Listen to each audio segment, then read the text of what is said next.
네, 오늘 하나님 말씀은 누가복음 18장 27절과 28절 두 절 말씀입니다. 주께서 말씀하시기를 사람들에게는 불가능한 것들도 하나님께는 가능하니라고 하시더라. 그때 베드로가 말씀드리기를 보소서 우리는 모든 것을 버려두고 주님을 따랐나이다 라고 하니, 주님은 영생의 부분 앞에서는 사람들은 불가능하다, 아무리 노력을 해도 사람으로서는 불가능하다, 이렇게 말씀하십니다. 그 이유가 뭐냐 하면, 이렇게 결론을 내리실 때에 그 앞에 보면 18절 말씀부터 보면 어떤 관원이 주께 물어 말씀드리기를 선한 선생님, 내가 영생을 상속받으려면 어떻게 하여야 하리까? 라고 하니, 지금 이 관원과 주님의 괴리점은 뭐냐면, 이 관원은 자기가 어떻게 하면 영생에 다다를 수 있다고 생각하는 사람입니다. 그래서 어떻게 해야 하냐 하면 20절 말씀 보니까 계명을 다 지켰습니다. 어렸을 때부터 다 지켰어요. 20절, 21절 다 지켰어요.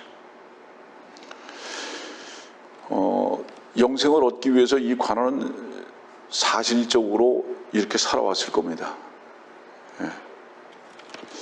근데 주님께서 한 가지 부족한 것이 있다고 말씀하십니다.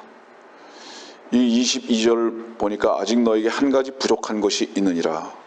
내가 가진 모든 것을 팔아라 가난한 사람들에게 나누어 주라.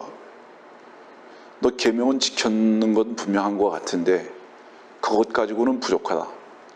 한 가지 거기에다 꼭 첨가시켜야 할 것이 있다. 그것이 무엇이냐? 모든 것을 팔아서 가난한 사람들에게 나누어 주라. 이제 이렇게 주님께서는 새로운 요구를 하십니다. 그랬더니 23절과 24절에 걸쳐서 두 번이나 이 큰 부자는 몹시 슬퍼합니다. 23절도 몹시 슬퍼하고 24절도 몹시 슬퍼합니다. 이 슬퍼한 데는 그 뜻이 뭐죠? 자기가 그렇게 영생을 얻기 위해서 노력을 했는데 이제는 됐다라는 평가를 받을 줄 알았어요. 그런데 주님은 한 가지 부족한 것이 있다고 그러는데 모든 것을 다 팔아서 가난한 사람들에게 주라고 합니다. 왜 몹시 슬퍼했을까요? 다른 계명들은 다 지켜왔지만 이것만큼은 내가 할 수가 없구나. 이거는 정말로 할 수 있는 일이 아니구나. 좌절감이죠. 나중에 여러분들 골로새서를 찾아보시면 3장에 무슨 말씀이냐면 탐심은 우상 숭배니라 이런 말씀이 있어요. 탐심은 우상 숭배니라. 지금 10계명 중에 이 말씀 속에서 주님과 이 관원이 다루지 않고 있는 것이 뭐냐면 탐심입니다. 탐심의 부분은 빼놓고 있어요. 지금 다른 거는 다 말씀하고 기록하고도 계시는데, 그러니까 주님께서는 이 관원한테 너는 다른 것들은 다 지켜온 게 사실이다. 그 지켜온 게 뭐죠? 여기 앞에 가보니까 20절 말씀하니까 간음하지 말라고, 살인하지 말고, 도둑질하지 말고, 거짓말하지 말고, 아버지 어머니 공경하고. 너 이건 다 해온 게 분명하다. 그런데 이 청년이 말한 거에 한 가지 빠진 게 있죠. 탐심은 우상숭배니라. 탐심, 10계명에 분명히 탐내지 말라 이 말씀 기록하고 계시거든요. 근데 이걸 빼놨단 말이에요. 여러분들 탐심이 왜 우상숭배일까요? 탐심은 그 마음속에 죄로 여기지 않는다는 뜻입니다. 그거는 꼭 가져야 할 덕목이라고 생각하는 겁니다. 남들보다도 더 많은 것을 소유해야 하는 것은 절대로 죄라고 여기지 않는 사람들에게. 그것은 덕목이라고 생각하는 거예요. 그러나 예전에도 제가 이 설교 한번 한 적이 있었는데, 이 청년은요 10계명을 사실은 지켰다고 말하지만 10계명을 지킨 게 아니에요. 이 청년은 자기 마음속에 양심의 소리 속에서 이렇게 해야 한다는 그 소리를 듣고 행한 것입니다. 여러분들은 십계명 중에서 이 땅에 속한 것들을 교회 나오기 전부터도 이미 여러분들의 양심의 소리에서 듣고 알고 있었어요. 간음하지 말고, 살인하지 말고, 도둑질하지 말고, 거짓말하지 말고, 부모 공경하고. 예배당 나와서 알았습니까? 예배당 나오기 전부터 알았습니까? 그 예배당 나오기 전부터 알았어요. 그거는 본능이에요. 사람의 본능. 어떤 본능이죠? 이렇게 살아야 돼, 그렇게 살지 않으면 안 되라고 생각하는 자기 안에서부터 정해놓은 본능입니다. 예. 그래서 십계명을 알기도 전에, 예배당에 나오기도 전에, 성경도 알기도 전에부터 벌써 이미 그건 다 알고 있는 거예요.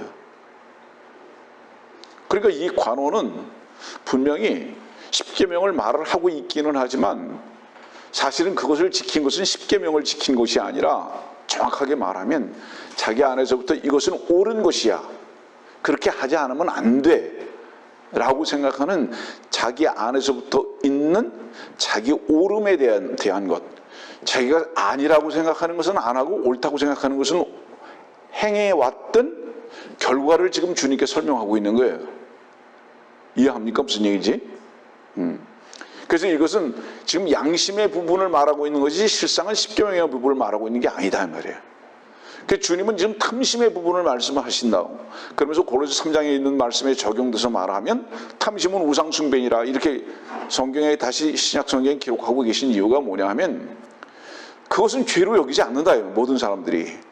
그 부분을 주님께서는 지금 지적하고 계신 겁니다. 네가 만일에 계명을 지켰다고 한다면 너 왜 그렇게 많이 부자가 됐냐? 그건 탐심으로 인해서 생긴 게 아니냐? 그러면 탐심은 우상숭배라는 그 말씀에 미루어 봐서 너는 부자가 되는 과정에서는 그걸 죄로 여기지 않았던 게 확실하지 않냐? 너는 그것이 오히려 필연적으로 필요하다고 생각하고 그렇게 해왔던 것이 확실하지 않느냐? 그런데 그것이 하나님인 나의 위치에서 보니까 그게 바로 죄다. 그 문제를 해결하려면 가진 것을 다 팔아서 가난한 사람들에게 주라. 그렇다면 너에게서 뭐가 제거된 것인 줄 아느냐? 탐심 끝났습니다. 그게 분명하다 이 말이에요. 이해하겠습니까? 무슨 얘기인지? 날카로우시죠, 주님이. 사람들은 많은 경우에요, 자기가 하나님의 뜻을 지켜 행한다고 생각하고 있습니다. 그러나 속고 있는 거예요. 사실은 하나님의 뜻을 행하는 것이 아니라 자기 속에서 이것이 옳다고 하는 것은 하고 옳지 않다고 하지 아니하는 것은 안 하는 것이지, 하나님의 계명을 지키는 것이 사실은 아니다 이 말이에요. 저는 오늘 여러분들에게 사실은 어떤 설교를 하기를 원하는 것이냐 하면, 결론부터 먼저 말하면 하나님의 일은 하나님만이 하신다 이 말입니다. 계명을 지킨다, 양심을 지켜 행하고 거부한다, 그거는 하나님의 일이 아니라 자연인들 속에 있는 가치 기준에 따라서 자기 자신이 정해놓은 것을 가지고 하고 안 하고 하는 인간의 일이지 하나님의 일이 아니다 이 말입니다. 이것을 지금 설교하고 있는 거예요, 여러분들한테. 이것을 기본적으로 여러분들이 바탕에 깔고 그리고 말씀을 들으셔야 할 줄 압니다. 우리 잠언에 있는 말씀을 한번 보면은 잠언 20장입니다. 잠언 20장 14절이에요.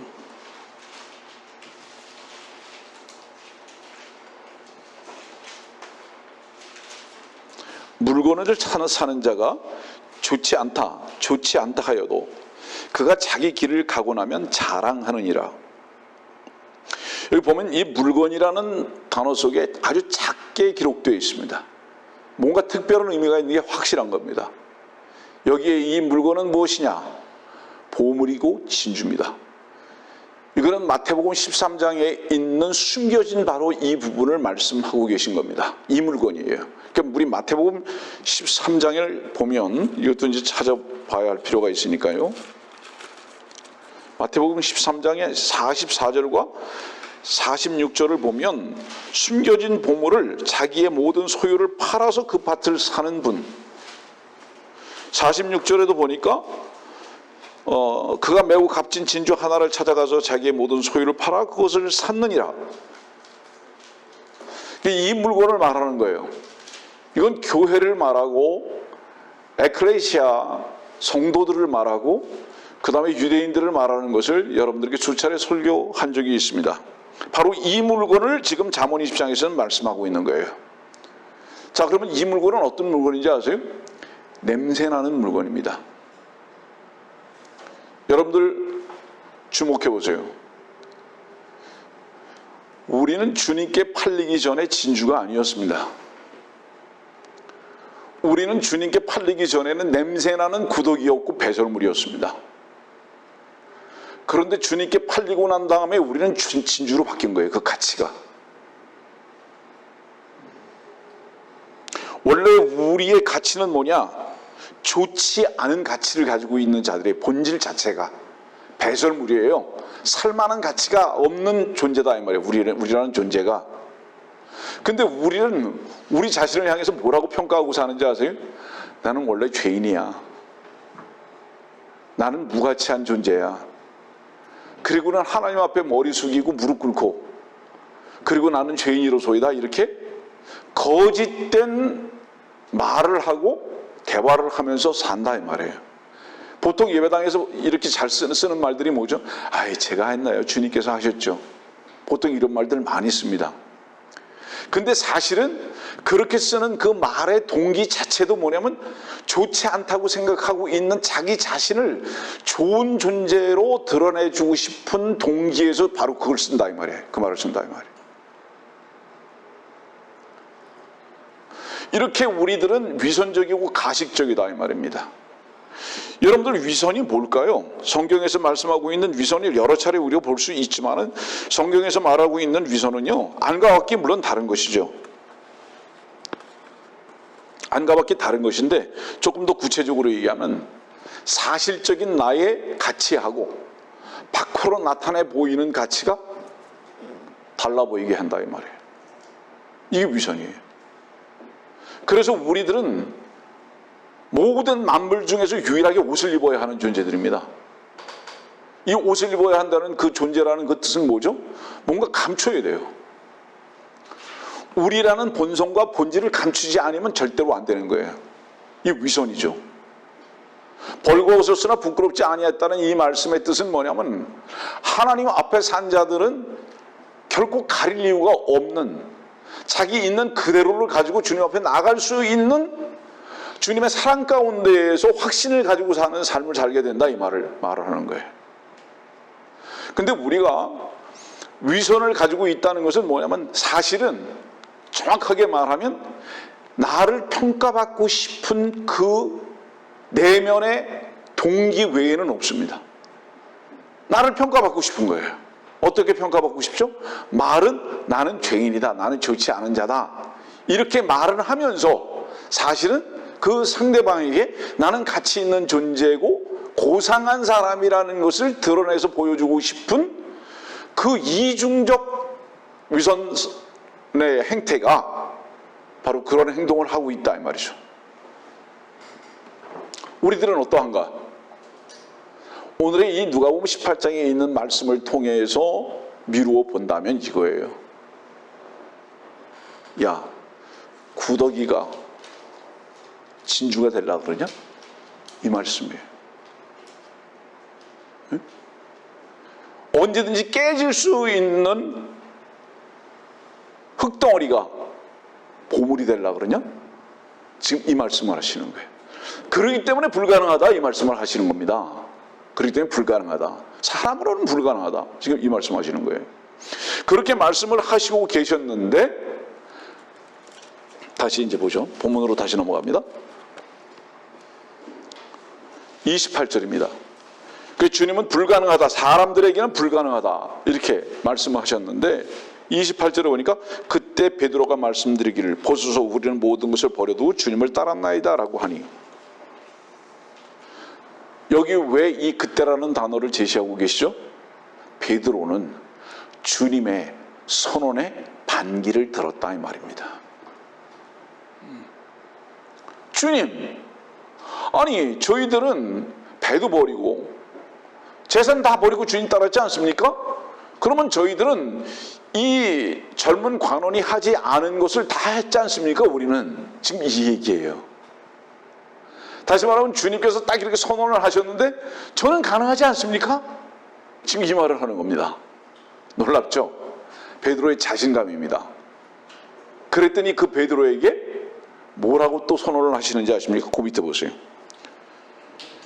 하나님의 나라를 위하여 집이나 부모나 형제나 아내나 자식을 버린 자로서 이 현세에서는 여러 배를 더 받지 못할 자가 없고 또 오는 세상에서 영생을 얻지 못할 자가 없으리라고 하시니라. 그러냐? 너 근데 못한 거 있다? 너 부모, 형제, 아내, 자식 버렸냐? 너 그건 안 버렸잖아. 자, 이제 꼼짝 못하게 됐죠? 베드로가. 계시에 잠깐 설명합니다.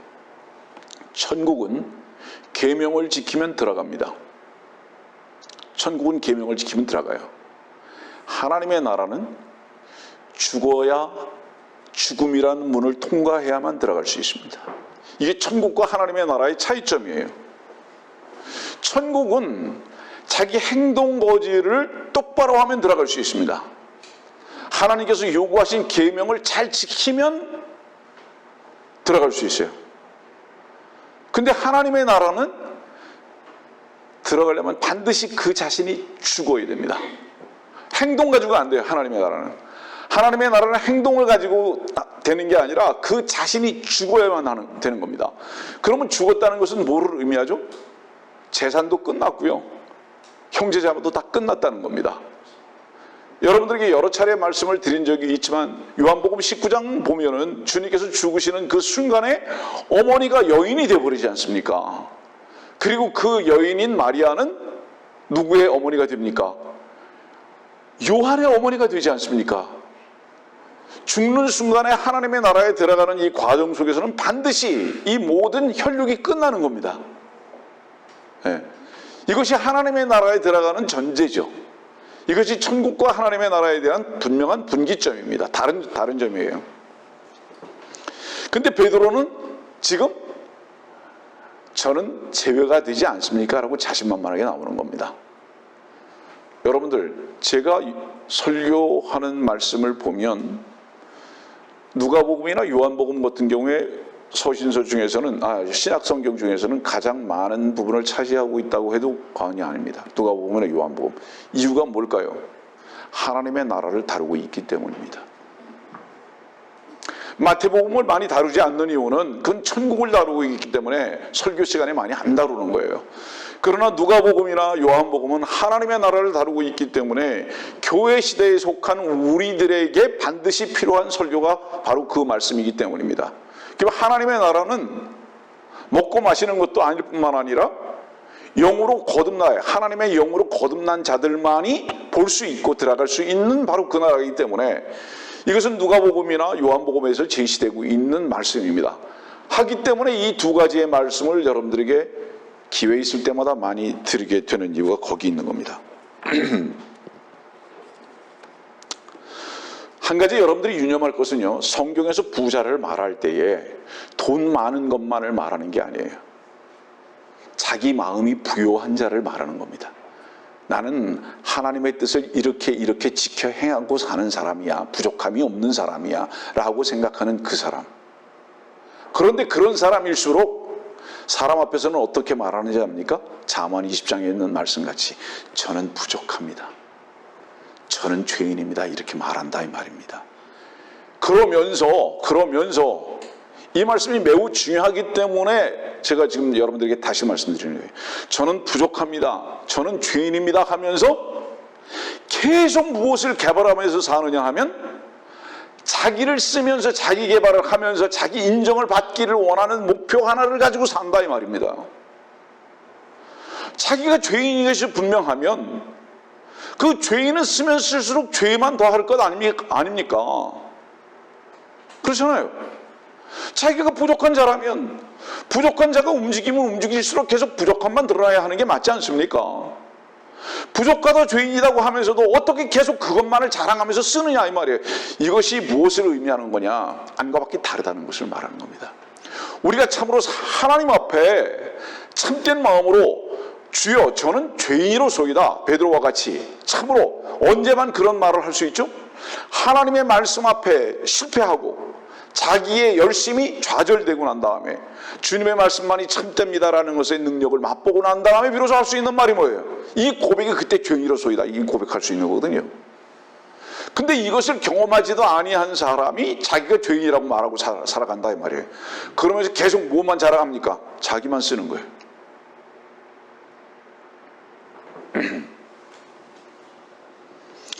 얼마나 사람들의 위선됨과 거짓됨, 모순됨이 드러나고 있는 건지 모르겠습니다.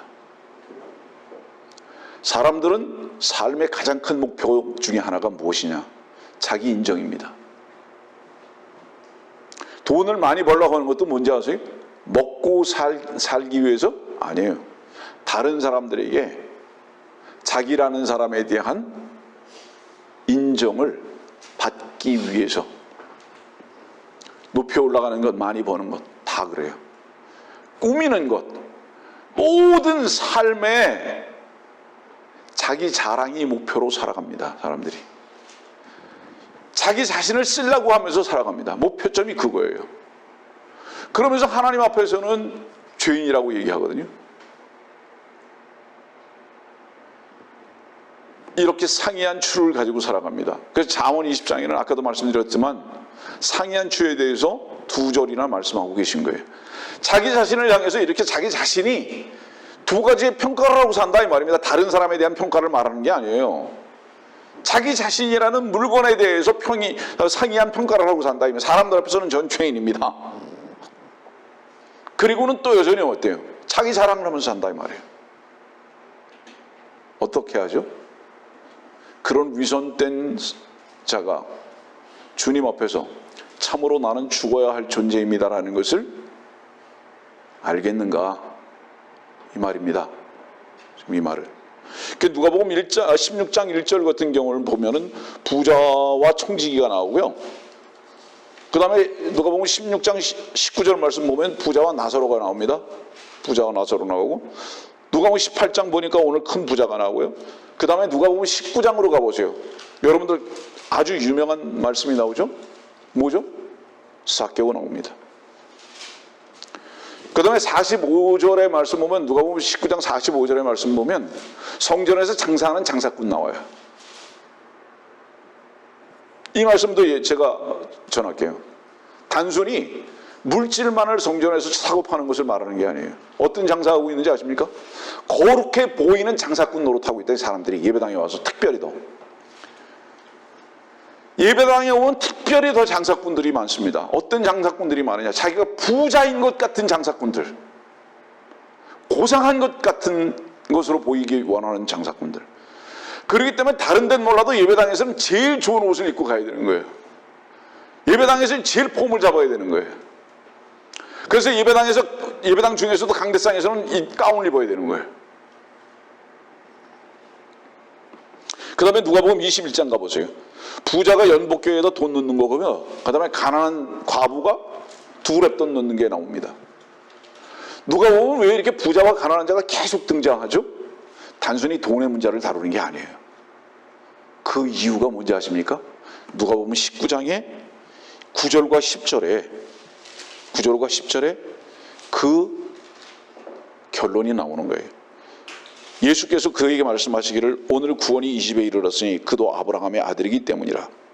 인자가 온 것은 잃어버린 자를 찾고 또 구원하려는 것이라고 하시더라. 이 집이 누구죠? 어느 집이죠? 세리 삭개오의 집이에요. 그냥 삭개오가 아닙니다, 여러분들. 세리 삭개오입니다. 여러분들에게 세리 삭개오라는 말을 꼭 하는 이유가 뭔지 아세요? 성경에서 세리와 창녀는 가장 가난한 자입니다. 가장 가난한 자라는 것은 뭐를 말하는 거냐면 의에 줄이고 목마른 자입니다. 자기 자신을 향해서 그 의에 대해서 조금도 부유하다고 느끼지 않는 자예요.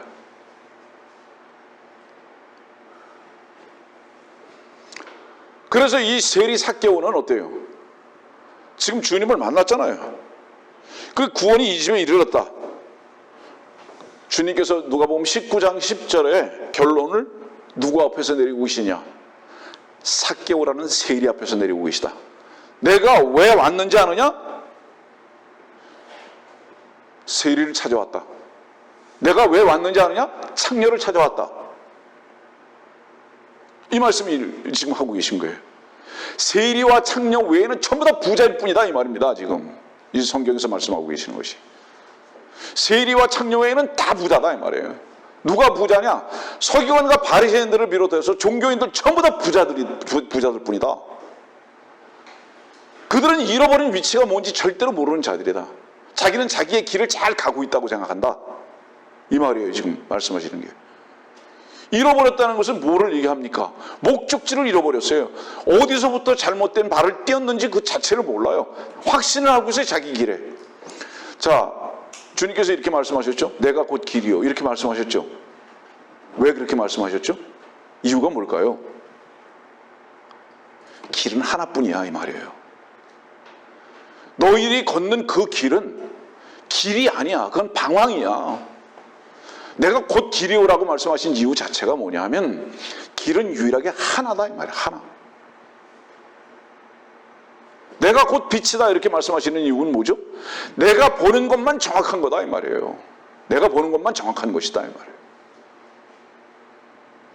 이 말씀은 나중에 이제 다시 여러분들에게 설명할 것이니까 넘어갑니다. 성경에는 돈을 사랑하는 것이 모든 악의 뿌리라고 말했습니다. 이유가 뭘까요? 이 세상을 살아가면서 삼위일체가 뭔지 압니까? 이 세상을 살아가는 사람들의 삼위일체는 세상과 자신과 돈입니다. 이게 삼위일체예요. 그거는 떨어뜨릴래야 떨어뜨릴 수 없는 동일한 가치로 가지고 있습니다. 세상을 살아가는 동안에는 반드시 자기 자신과 돈이 합쳐져야 합니다.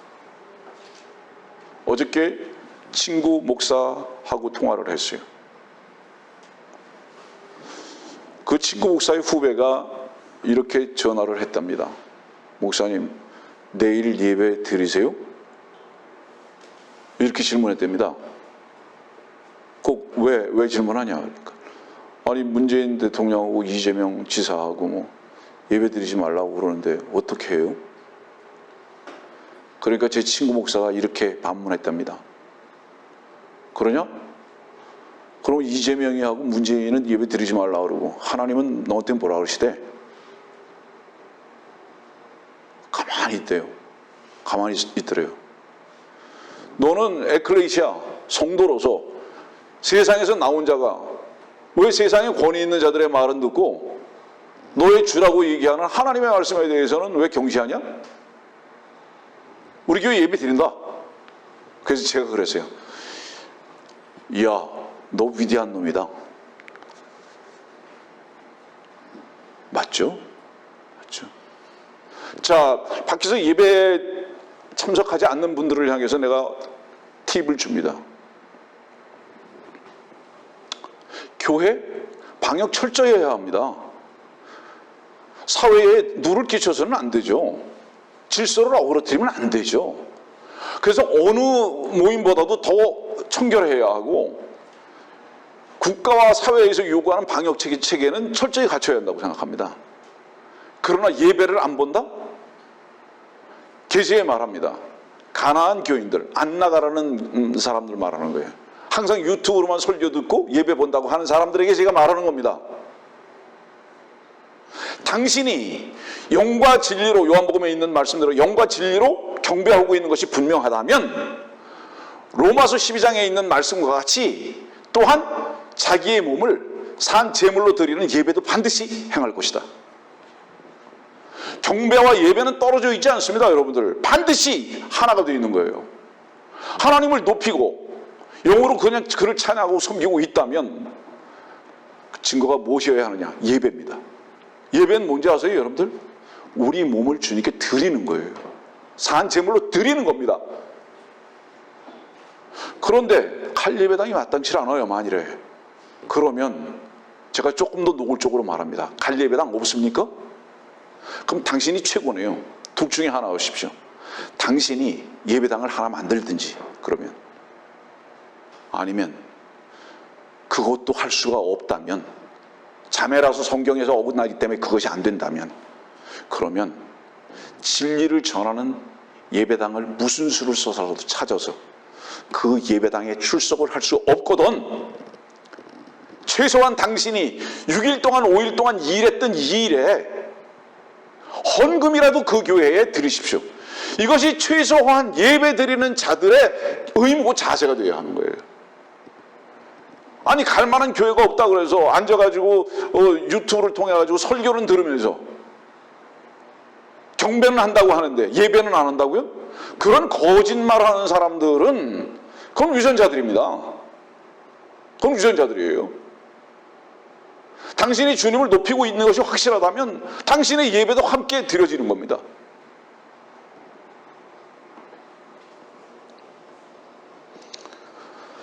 유튜브 설교를 듣고 예배당에 안 가는 사람이나 예배당에 와가지고 거짓으로 예배를 드리는 사람이나 전부 다 뭐죠? 다 가면 무도회에 참석을 해가지고 말이죠. 자기의 본성은 다 가리고 에? 아니 옷 예쁘게 입었다고 춤춘다고 그래서 그게 정말 멋진 겁니까? 전부 다 가면 무도회에 참석한 사람들.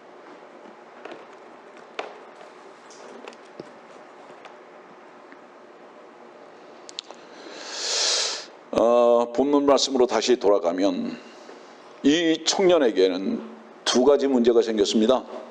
하나의 문제는 뭐죠? 가진 것을 다 팔아야 돼요. 또 하나의 문제는 뭐죠? 부모나 자식이나 아내나 부인해야 돼요. 이 두 가지를 유일하게 가능하게 할 수 있는 조건이 뭘까요?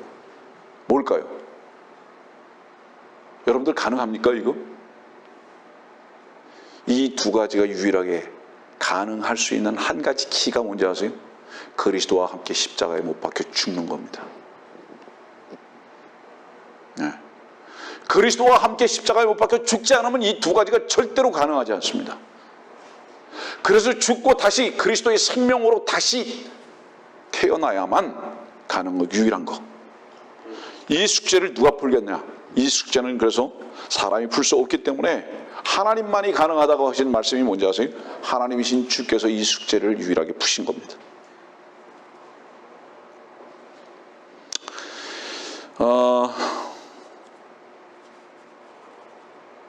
성경이 그렇게 말씀하셨잖아요. 한 사람의 혼이 천하보다도 더 귀하다고 말씀하셨죠.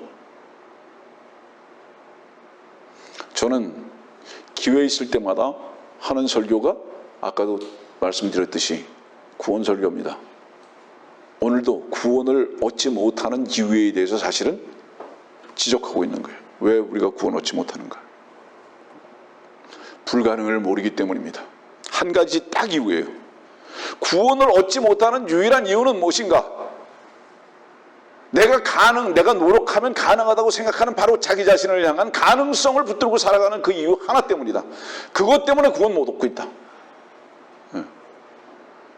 구원을 얻을 수 있는 유일한 조건은 무엇이냐 그러면 주여 나는 못합니다. 나를 도와주소서. 이것 외에는 없다 말이에요. 주님 앞에서.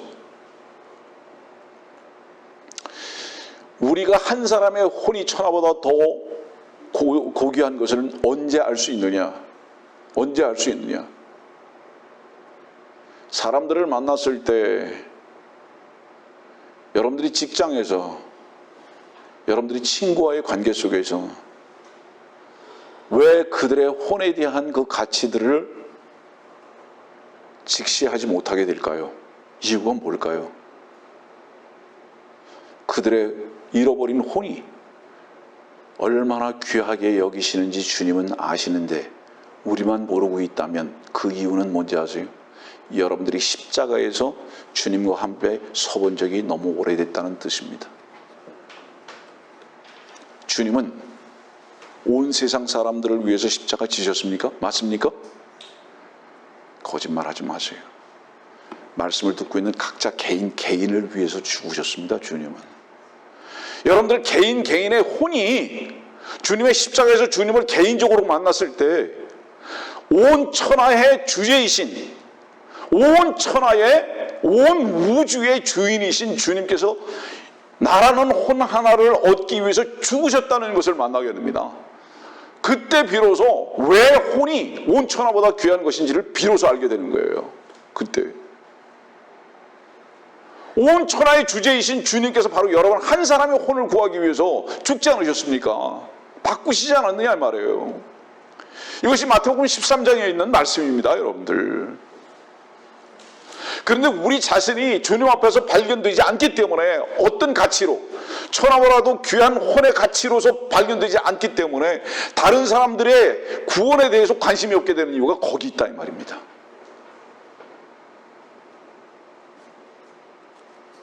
여러분들이요, 우리가 은혜나 사랑을 찾아간 것이 아니잖아요. 은혜나 사랑이 우리를 찾아오신 것 아닙니까? 우리의 위치를 한번 보세요. 우리의 위치는요, 로마서 5장을 볼까요? 우리의 위치가 원래 어땠는지 한번 보십시오. 로마서 5장.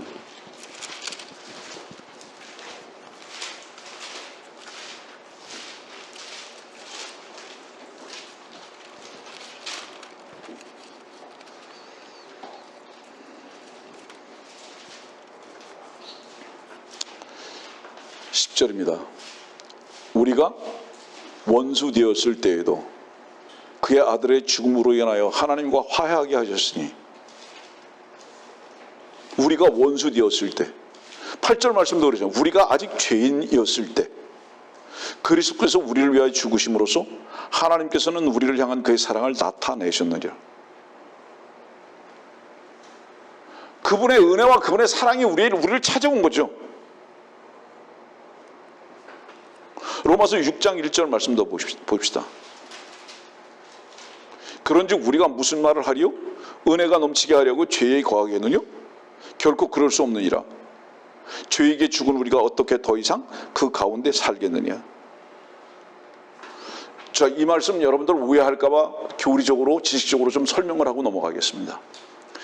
이 로마서 6장 1절과 2절의 말씀을 사람들이 정직하게 읽지 못합니다. 정직하게 읽지 못한다는 것은 뭐를 얘기하냐면, 자기가 선글라스를 쓰고 자기 생각으로 읽어요. 이 로마서 6장에 있는 죄는 죄들을 말하는 것이 아니라 죄를 다루고 있다는 것을 절대로 잊어버리지 마십시오. 짓거리를 말하는 게 아니에요. 더 이상 짓거리를 하겠느냐 지금 이 말을 하는 게 아니라고요. 더 이상 너를 쓰지 말라는 것을 말하는 거예요. 더 이상 너의 최선과 너의 열심을 쓰지 말라는 것을 말하는 것이지, 너의 연약함으로 인해서 넘어지거나 짓거리를 하지 말라는 이 말씀을 지금 기록한 것이 아니란 말이에요. 이해하겠습니까? 무슨 얘기인지. 근데 이 말씀을 선글라스를 쓰고 본단 말이에요. 은혜로 인해서, 사랑으로 인해서 구원을 받았다면 더 이상 넘어지지 마라, 이렇게 이걸 사용한다 이 말이에요. 천만에 그 말씀 아니에요. 너는 이미 십자가와 함께 죽었지 않냐? 더 이상 너를 쓰지 말라는 말씀이지, 짓거리를 하지 말라는 그 말씀이 아니다 이 말이에요. 이런 말씀들도 다 자의적으로만 다 해석한다 이 말이에요. 여기에 대한 결론이 뭡니까? 그러니까 그 끝으로 한번 넘어가 보세요. 21절 보세요. 그런즉 너희가 지금 부끄럽게 여기는 그 일들에서 그때 무슨 열매를 얻었냐? 그런 일들의 끝은 사망이니라. 여기서 지금 그런 일들이 뭐고 부끄럽게 여기는 이것이 뭔지 아세요? 죄라는 내 자신이, 죄라는 이 내 자신이 그거를 써가지고 뭔가를 열매를 맺으려고 노력을 했다 이 말입니다. 지금 이 관원을 말하고 있는 거예요. 너희가 그때 무슨 열매를 얻었느냐? 지금 부끄럽지 않느냐? 그거는 결국은 죄의 싹은 사망이다 이 말씀은 뭔지 아세요? 죄의 짓거리의 끝은 사망이다 이것이 아니에요. 너의 최선을 가지고 살아가는 그 끝은 죽음이다 이 말입니다. 오해하지 마세요. 너의 자랑, 너의 의, 너의 선을 자랑하고 살아가는 그것은 결국은 사망이다 이 말이에요. 그거 쓰지 마라 이 말이에요. 내가 너 안에서 새로운 생명이 됐다면 내가 너에게 쓰여짐이 되어야 되고, 내가 너의 길이 되어야 하고, 내가 너의 생명이 되어야 되고, 내 자신이 열매를 열게 하는 것이지 절대로 너로 몸부림치고 사는 것을 지금 요구하는 것이 아니다. 이 로마서 6장에 있는 말씀이 그 말씀이라 이 말이에요. 오해하지 마세요. 사람들이 자꾸 종교성에 잡혀있다 보니까 자꾸 짓거리에만 가버린다 이 말이에요. 생각들이. 또 말합니다. 막 살자? 막 살 수 있는 사람 오세요 그러면. 잘 살라고 노력하는 사람들은 70억 인구 중에서 다 70억 중에서 한 사람도 안 빠지고 다 잘 살라고, 선하게 살라고, 어렵게 살라고 하겠지만 막 살자고 하고 목표점을 삼은 놈은 한 놈도 없어요. 한 놈도. 그것이 무엇을 의미하죠? 죄를 몰라요. 죄들은 아는데. 그것이 뭐를 의미하죠? 다 관원과 같이, 예? 자기 자랑만 하는 자들이지. 다 위선자들이라는 뜻이에요. 어떡하죠? 그래서 바울은 십자가의 원수에 대해서 말하고 있죠.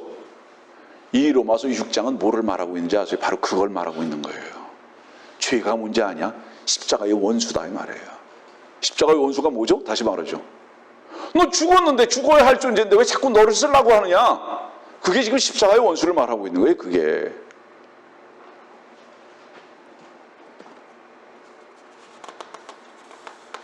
그래서 로마서 5장 10절에 우리가 원수 되었을 때라고 하는 그 말은, 그 원수 되었을 때라는 그 말은 십자가의 원수를 말하는 겁니다.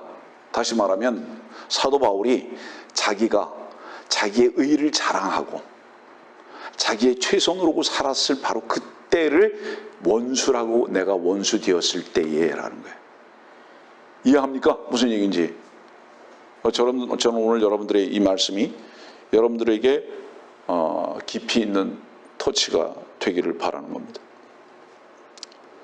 창세기 3장에서 사탄은 사람들에게 어떤 독극물을 주입했는지 아세요? 너는 선할 수 있어. 그 독극물을 주입한 거예요. 그래서 선악을 알게 하는 나무의 실과가 바로 그겁니다. 너는 네 자신이 선과 악을 알아가지고 악을 떠날 수 있고 선하게 살 수 있어라는 그 독극물을 집어넣어 준 거예요. 사람 속에다. 그래서 그 독극물을 가지고 살아가는 겁니다. 이것이 뭐예요? 빛의 천사로 가장하게 만들어버린 겁니다. 누구의 독극물이었죠? 루시퍼의 독극물이었어요. 누가복음 10장의 말씀 봅시다.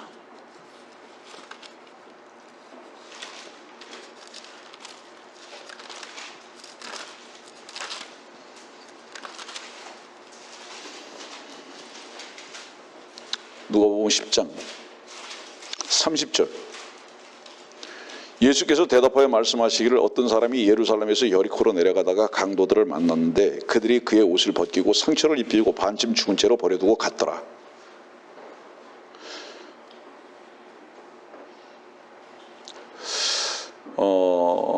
말씀을 들으시는 분들이 가볍게 여길까 봐 다시 분위기를 쇄신합니다. 말씀을 듣는 분들이 가볍게 여기는 이유 중에 하나가 뭔지 아세요? 그 본문 가지고 이제 설교 들었는데 천만에요. 본문을, 동일한 본문을 가지고 말씀 전해도 전혀 다르게 전합니다. 버리지 마세요. 제가 말씀드리는 건 그걸 말하는 거예요. 여기 반쯤 죽은 자가 누군지 아세요? 사실은 반쯤 죽은 자는 25절에 있는 말씀, 동일한 말씀이죠. 한 율법사가 일어나서 주를 시험하여 말씀드려 선생님 내가 영생을 상속받으려면 어떻게 하여야 하리고, 이 영생 문제 또 가지고 나와요. 29절입니다. 그러나 그는 자신을 의롭다고 주장하고 싶어서. 이 사람도 다 온 마음을 다하고 혼을 다해서 27절 말씀 보니까 마음을 다하고 혼을 다해서 힘을 다해서 하나님의 말씀을 지킨 것 같아요. 이 사람도 그런 사람이에요. 근데 반쯤 죽은 채로 옷 벗겨서 버려두고 간 그 존재가 누군지 아느냐? 지금 주님께서 반문하시는 거예요. 그 존재는 바로 너다 이 말이에요. 너는 지금 옷 벗겨져 있어. 너는 지금 강도에 잡혀서 반쯤 죽은 채로 있는 거야. 무슨 뜻이죠? 너 할 수 있는 거 하나도 없어. 너 했다고 지금 얘기하고 있지. 의롭다고 주장은 하고 있어. 너 의롭다고 주장을 하고 있어. 너에게 의롭다고 주장하는 그 이유가 뭔지 아냐? 의롭게 살으려고 하는 몸부림이 무엇을 반증하는 것인지 아냐? 너는 더럽다는 것을 뜻하는 거야. 뒤집어 보십시오. 의롭게 살라고 애쓰고 힘씁니까? 최선을 다합니까? 너는 더럽다. 자연스럽지 않다는 뜻이죠. 너의 자연스러움은 그럼 어떻다는 거예요? 너는 벌레고 더럽고 추악하고, 그런데 벌레고 더럽고 추악한 존재가 의롭게 살라고 몸부림치는 거 보니까 그 몸부림이 뭔지 아냐? 그게 위선이야. 지금 이 말씀하시는 거예요. 지금 주님께서. 그게 위선이야. 그거는 지금 사실은 옷이 벗겨져 있는 거야. 너 옷 입은 줄 알지? 그 위선의 옷이야. 그거 벗어진 거야. 너 그것이 능력인지 알지? 그것이 반쯤 죽은 거야. 지금 이 말씀을 지금 지적하고 계신 거예요. 그런데 누가복음 10장의 말씀 속에서 제가 아는 한 예배당 다니는 모든 사람들이 선한 사마리아인이 되기를 원하는 것이지, 목표점이.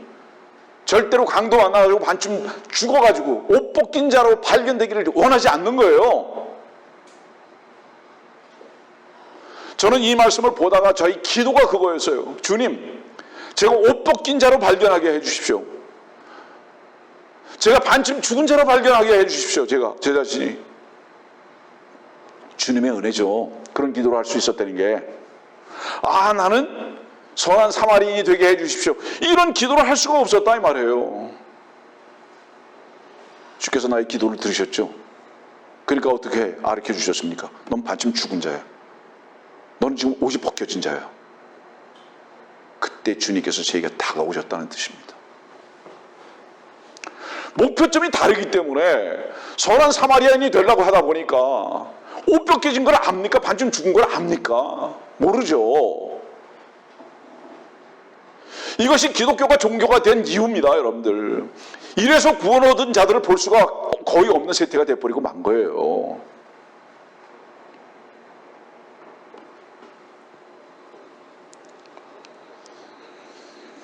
우리의 부끄러움을 절대로 우리 자신이 가릴 수 없습니다.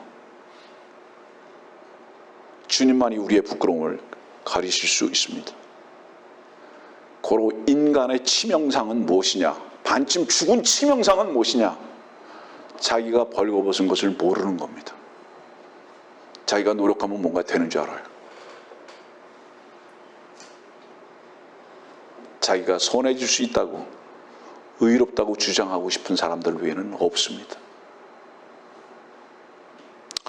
요한복음 8장의 말씀 한번 봅시다. 요한복음 8장.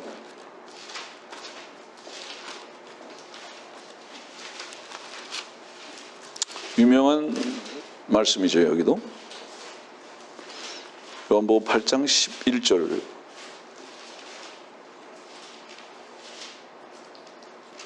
아, 11절 전에요. 3절 말씀 봅시다. 그때 서기관들과 바리새인들이 간음하다 잡힌 한 여인을 주께 데리고 와서 그 여인을 한가운데 세우고 주께 말씀드리기를, 선생님이 이 여인이 간음하다가 현장에서 잡혔나이다. 너무 유명한 말씀이니까 구체적으로 설명 안 해도 이 말씀에 대한 배경은 여러분들이 잘 아실 겁니다.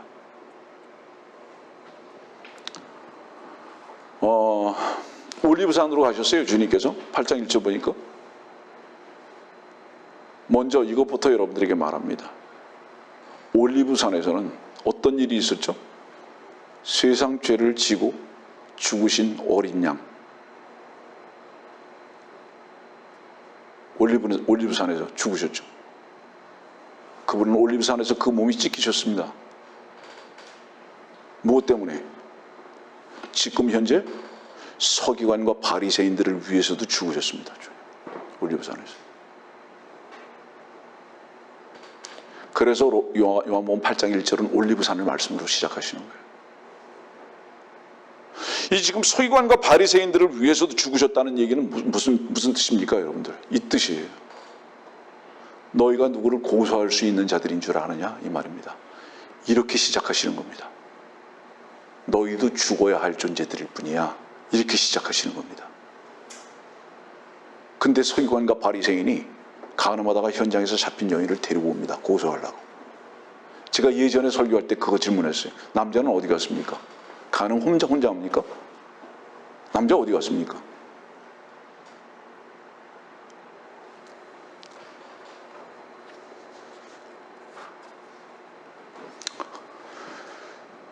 남자 등장하지 않죠. 그러나 정확히 등장합니다. 이 남자가 누군지 아세요? 서기관과 바리새인입니다.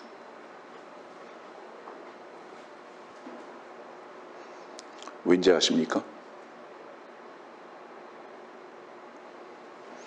자, 여러분들, 우리가 세상으로 다른 사람들을 가지고 나가지 못하는, 세상 법정으로 다른 사람들을 가지고 나가지 못하는 이유가 뭔지 아십니까? 이유가 뭔지 아세요? 몇 가지 이유가 있지만 그 중에 가장 큰 이유 중에 하나가 뭔지 아십니까?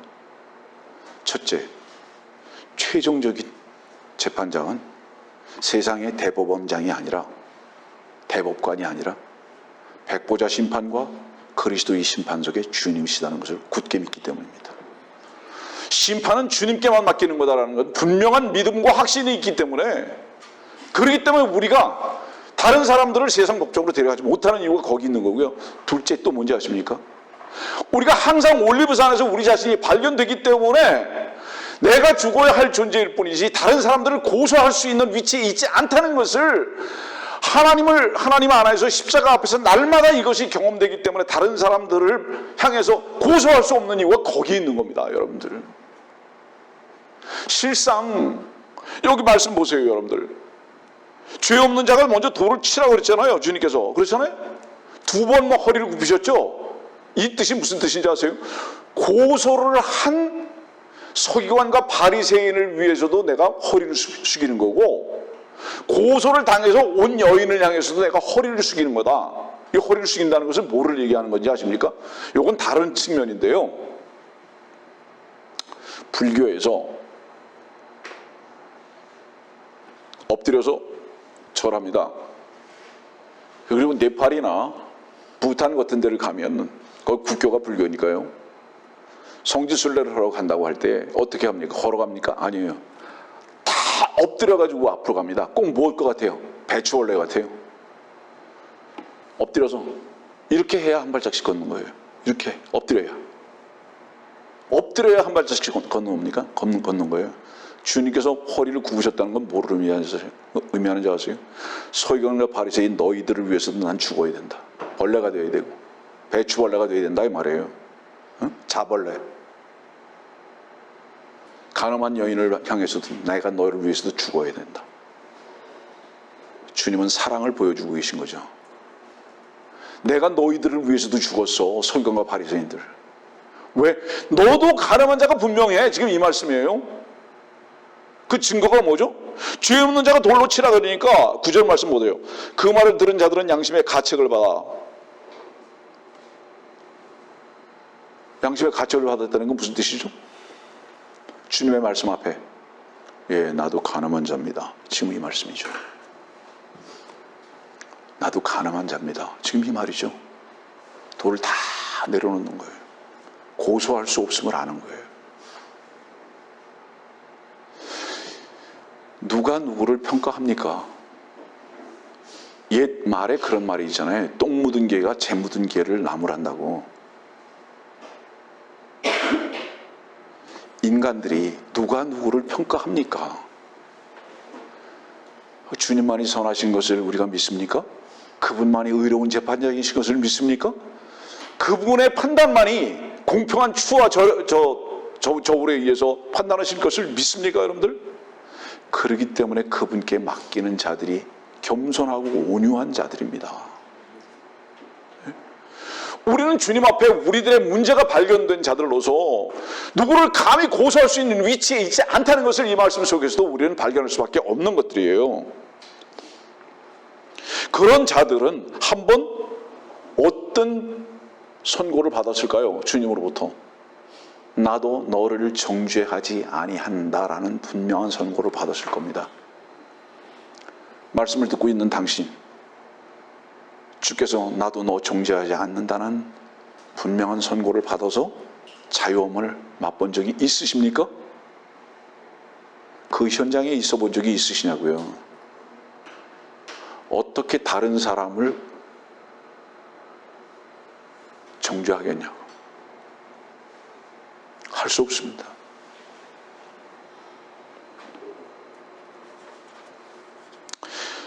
바리새인과 서기관 어떤 사람들이었죠? 포지션은 다 각각 다른 것 같지만 같은 시선, 같은 가치, 같은 결론, 같은 모함, 그죠? 주님께서 보실 때. 세상은 참 요지경이죠. 여러분들도 그런 경험 하실 수 있는지 모르겠어요. 선하게 말을 한 것을, 정말로 어떤 사람을 향해서 선하게 말을 한 것을 들은 그 사람이 전달할 때에 악하게 전달하는 경우들을 보게 됩니다. 이유가 뭐죠? 그 전달하는 그 사람이, 전달받는 그 사람을 자기 편으로 만들기 위해서는 선하게 말한 것조차도 악하게 전달해야 돼요. 그래서 그 악이라는 결집 속에 집어넣어서 함께 무엇인가를 도모하기 위해서, 그래서 선하게 말한 것도 선한 것으로 전달하지 아니하고 악한 것으로 포장해서 전달하게 하고, 그 악한 것을 들은 그 사람은 이미 그 속에 악한 것이 있기 때문에 마저 하고 손뼉을 치면서 함께 그룹을 형성하는 것을 보게 될 때에 인간이 얼마나 나쁜지, 누구만? 아니, 우리 모두가 그렇다는 얘기죠. 우리 모두 그런 악한 마음을 가지고 있는 인간들. 네?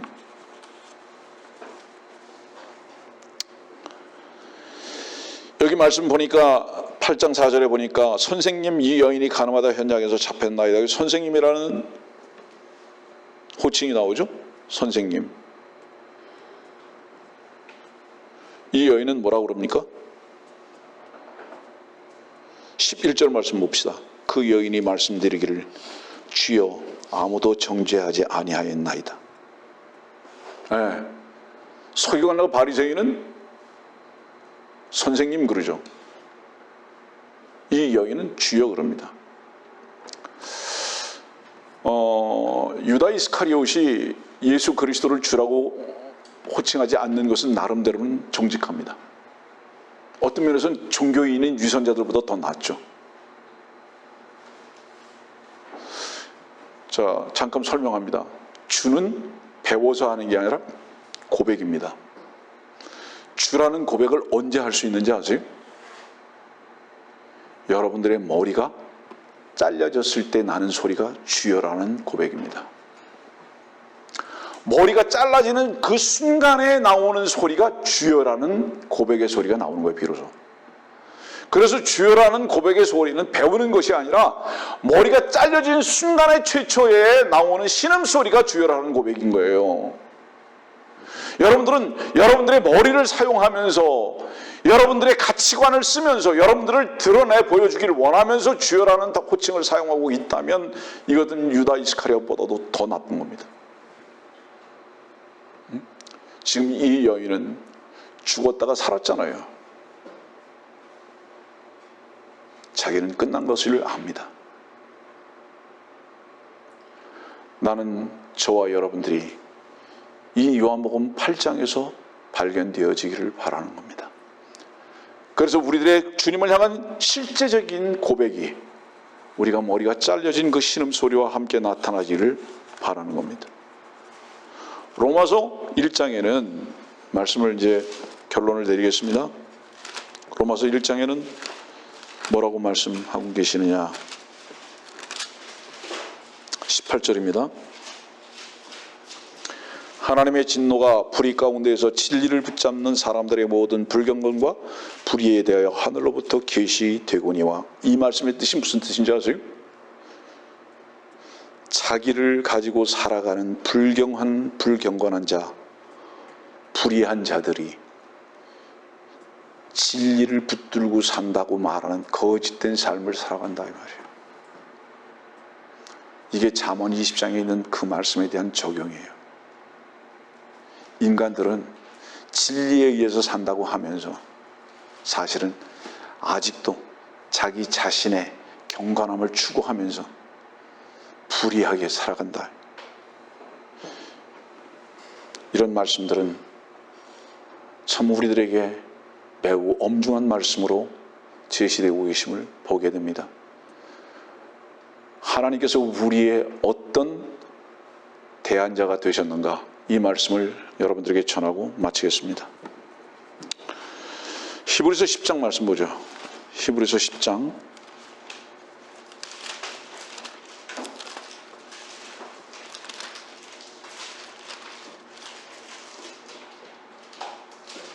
9절입니다. 그때에 말씀하시기를 오 하나님이여 보소서 주의 뜻을 행하려고 내가 왔나이다 하셨으니 첫 번째 것을 폐하시면 두 번째 것을 세우려 하심이라. 그 뜻에 따라 한번 예수 그리스도의 몸을 들이심으로 우리가 거룩하게 된 것이라. 하나님께서는 우리들에게 거룩하게 살라고 하나님의 계명을 지키라고 지금 명하고 계시지 않습니다. 그것은 저주라는 것을 발견해야 하는 겁니다. 우리 안에서부터. 아, 내가 거룩하게 살아야 하는 거구나. 내가 하나님의 뜻을 행하고 살아야 되는 거구나. 계명을 지키고 살아야 되는 거구나. 그래서 내가 선한 자로 하나님 앞에 인정받아야 되겠구나라는 이것은 오히려 저주라는 것 속에서 발견돼야 된다 이 말이에요. 그것은 하나님의 뜻이 아니다. 하나님의 뜻은 하나님의 아들이 그 뜻을 이루기 위해서 오셨고 죽으심과 다시 사심으로 입증하셨다. 이것이 지금 히브리서 10장에 있는 말씀이에요. 지금 하나님께서는 우리들에게 무엇을 행하라고 요구하시는 것이 아니라 하나님의 아들이 모든 것을 행해야 하셨으므로 너희들이 그것을 받아들이라. 너희의 것을 받아들이라. 이래서 은혜와 믿음과 사랑인 것입니다. 이것을 놓쳐버렸다 이 말이에요. 요한복음 19장 30절을 모든 사람들이 다 엎조리고 알고 있지만 주께서 십자가에서 죽으시면서 다 이루었다고 하신 그 이루심은 마음 가운데 받아들이는 사람들이 거의 찾아볼 수가 없는 시대가 되어버리고 말았다. 과연 이 시대에 참다운 구원을 얻은 자들을 볼 수 있는가? 오늘 우리는 누가복음 18장에 있는 이 말씀을 통해서 무슨 교훈을 얻을 수 있는가?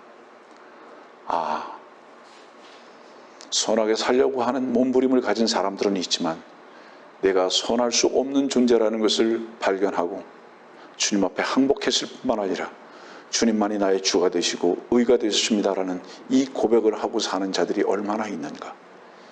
이것이 우리들의 삶에 입증되어지고 이 생명의 능력으로 사는 성도들의 마땅한 삶이 되어야 할 줄 압니다.